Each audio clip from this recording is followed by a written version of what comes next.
Hi, my name is Omar Martinez, manager for the service center here at CHRISTUS Health, and I'm with Lynn GIbson, Chief Technology Officer, and we've been reviewing the 6 key themes for the culture at CHRISTUS Health.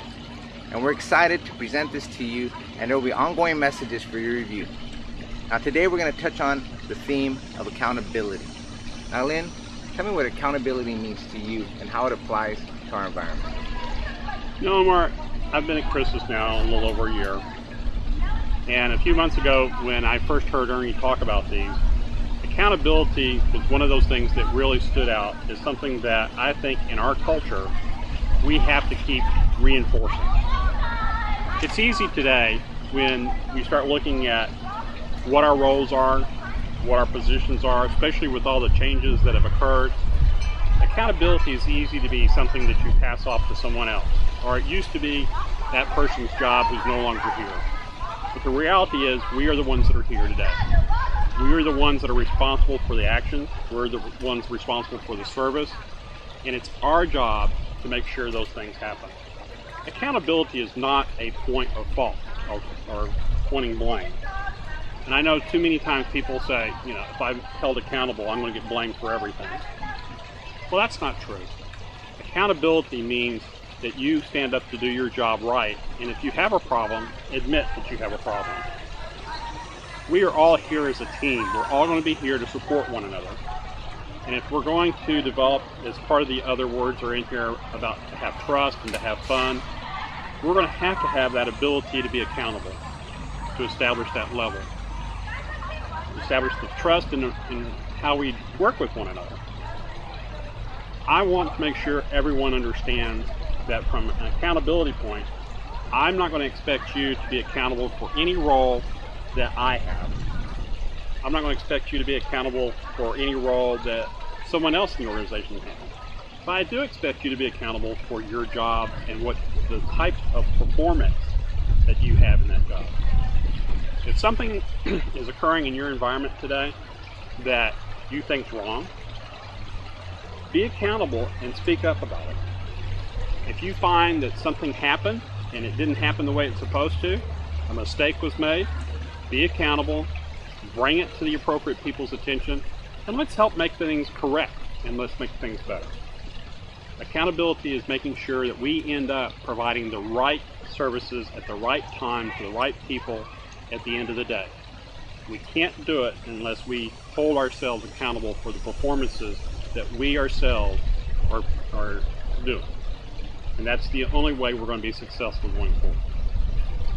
Right now, there has been some of the not my job comments that I've heard over the year. I've heard it's not my role. I've heard that it's I don't know. Well, being accountable also means reaching out to find out what it is you need to know and taking the actions to be very positive and proactive. Don't wait for your manager or your supervisor to come to you to give you a direction. Step into that role now. Take charge of your future, your job, and the services that CHRISTUS needs to provide to our patients. Very good. Now it sounds like you are encouraging people, even if they make a mistake, to come forward with that. I know that's a culture where people are actually afraid to admit a mistake due to repercussions or some kind of way. So can you tell me a little bit about how other managers can effectively encourage their associates to come forward with a mistake? Years ago when I was in graduate school, I got told an interesting story that was coming from a gentleman at Texas Instruments.